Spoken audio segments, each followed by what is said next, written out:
Hello and welcome to video number 13. This is me learning how to use the Elektron Digitone II and passing on to you all my tips and tricks as I do so. You know what it's like, you buy a machine and you get stuck into it and you miss out on some obvious things that you should have noticed from the get-go. Anyway, I picked up on quite a few things that I missed, like I say, so I'm going to show you those today. So here are some things I picked up in the last few days, and I thought you might find them interesting. Some of these you might already know, but if you do, well, that's fine. So my first tip today is about the name of the project. Now, you might be on a project and be thinking, well, what project am I actually on? And it's not that easy to find it. On the Octatrack, it's very simple. You press project and the name of the project is at the top of the screen. But not so with the Digitone 2 and the Digitact 2. So I'm going to show you how you find out what project you're on. And you simply press the Save Project button, which is the cog wheel. Press yes. Come down to Manage Projects, yes. And then you have to come down until you see the one that's got the play button to the left of it. And there it is. In my case, it's project 009. It's called Les 2. You can see that tiny play button, so I know that I'm on that project. It's a little bit convoluted, isn't it? But it's a way of finding out the name of the project you're working on. Press no to come out of that. Tip number 2 is a browsing tip. We all know that if we press a track button, we select that track and we hear the sound that's on it. And this one has got the default FM preset on it. So I want to place a sound onto this track. I press function and I rotate the level data encoder left or right. And it brings up that first preset, which is called Hidden Tears. Now, how do you hear these sounds? Well, you can simply press the track key and you can scroll down with the down arrow or with the level encoder, and you can keep pressing that track key. You haven't loaded anything into the track at this point. That won't happen unless you press the yes key on its own. And of course, I've shown you this before. If you push down on the level data encoder and scroll, then you scroll in 8ths. Okay, so that's good, and you probably know all that. You can also audition these sounds by holding function and yes. See? So function and yes. Down arrow to select a new preset, function and yes. To audition the sound, or you simply press the track key. Just be careful about what track you're on, because I'm on track 13 now, so if I said yes, it would load that sound thinner into that particular track. So it's a couple of ways of auditioning or listening to the sounds, listening to the presets. And you come out of that, no, to cancel that, and I've still got that default sound. Here's another tip. While we're on this load preset window, let's hold function and the pattern key. Notice it's got bank written underneath it. You've got to keep the function key pressed down. You can see this bottom row trigs are all in red, and these represent the 8 banks of presets. So if I press 10, that's going to be bank B. See, it's jumped to bank B. Now, it hasn't jumped to the first preset in bank B. It's jumped to the same number. So in bank A, I had preset 34. So if I press the 10 key, that's the B key, I'm now on B34. And if I press the 11 key, that's C32, because I haven't got C34, it only goes up to 32. Come back to bank A, let's just go up to, right the way up to the top. Now press 10 for bank B, it still hasn't remembered that it was on 1, so see, so bring them all back to 1, so they're all on 1. So these keys are for selecting the bank of presets quickly. Rather than scrolling all the way through the A bank to get to the B bank, you simply hold function, you hold pattern, and then you hold 9 for A, 10 for B, 11 for C, 12 for D, etc. These are all empty, right the way up to H. Okay, let's put it back on A and press no to come out of that. So a couple of tips there for browsing and loading presets. And you may have already known those, and if you did, well done, but I must admit I've had the machine about 8 or 9 weeks and I've missed all those, so there we go. This last one is a big one, and it's all about muting. And again, it's something I should have picked up in the early days but didn't. So muting, we all know what muting means, making a track silent, but how does it actually work on the Digitone 2 and indeed the Digitact 2? And I say that because in my last video I was talking about this. There's so much that is the same on those two machines, there's no point making two videos about this. What I'm going to show you here will be the same on the Digitact 2 as well. So I can't mute any tracks as I am with this view, so I have to hold the function button down, and you can see it's come up green. Now you can see 3, 5 and 15 are not lit. That means they are muted. So if I play this track and I press 3, you see the hi-hats come up, mute it again. So I'm in one of the mute views here. So which mute view am I in? Well, it's green. So what does that mean? If the trigs are in green, it means that this is in global mute mode. So if I mute the kick drum, which is on track 1, it's gone there, and I go to pattern 2, there's no kick drum there. Hold function button down, see, it's missing there. Press it there. Now I have a kick drum. If I go back to pattern 1, I've got the kick drum on that.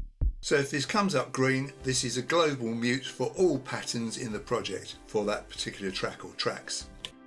So is there another kind of muting, I hear you ask? Well, if I hold function and track again, now we have this magenta colour. Now I'm on pattern 1. If I press this track 1, you'll hear there's no kick drum on pattern 1. If I go to pattern 2, the kick drum is there. Back to pattern 1, no kick drum.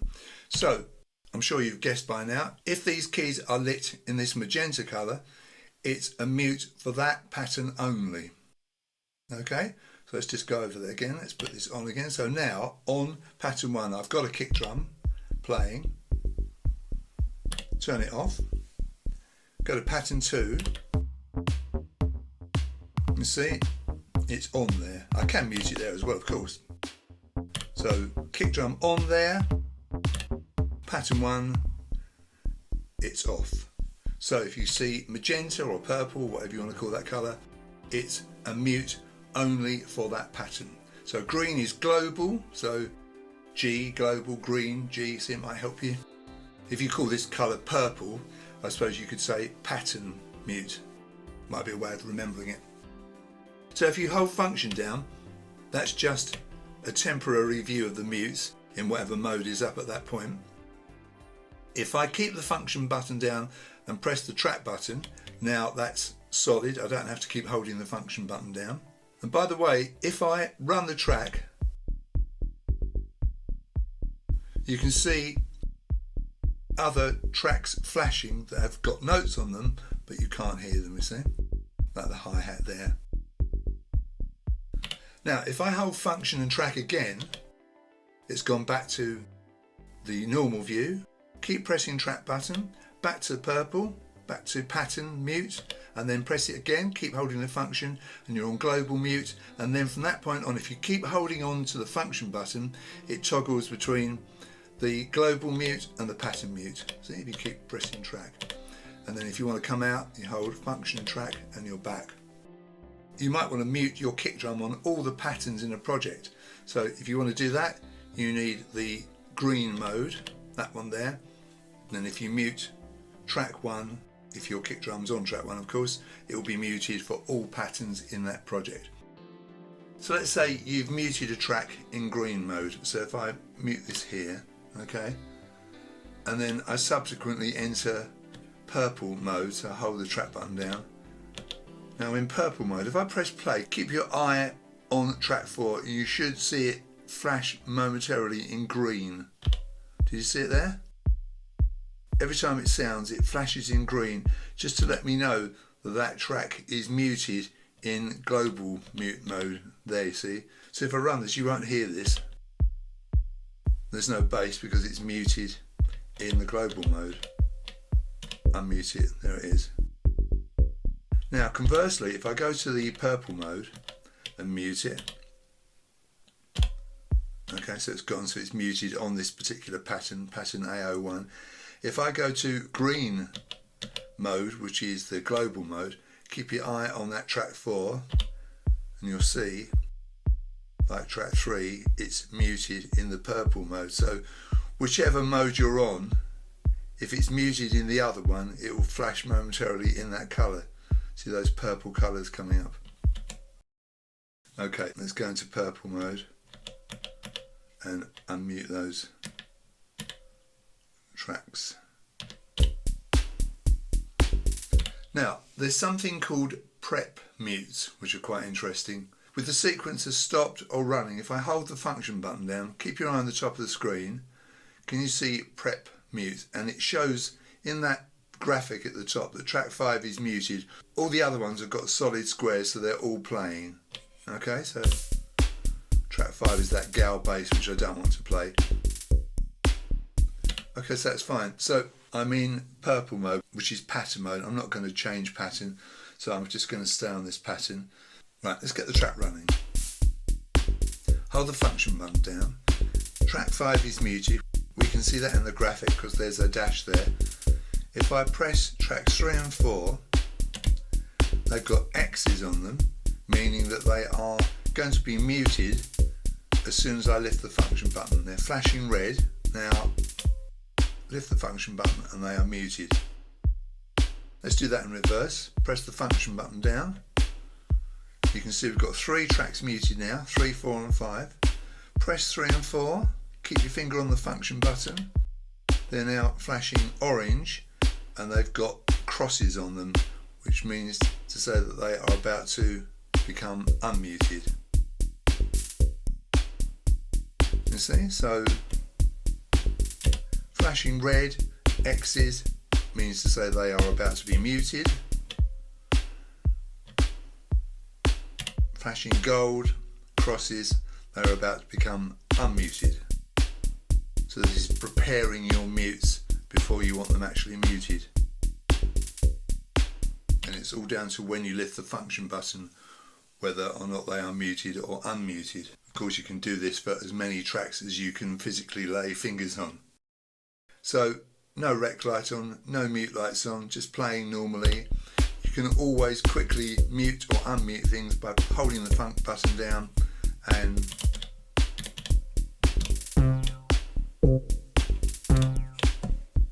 pressing the keys that you want. So to exit mute mode, whether you're in green or whether you're in purple, you hold the funk button first, then the track button, and then you are back in normal mode. So that is muting on the Digitone 2, and of course on the Digitac 2 it will work just the same. Thank you very much for watching this video. If you got something out of it, please give it a like and consider subscribing to my channel. If you feel like you'd like to help me on my way with my work here on YouTube, you can make a donation either here on YouTube or on my website, which is www.daddylongles.com. Thank you very much for watching, and you'll see me in my next video.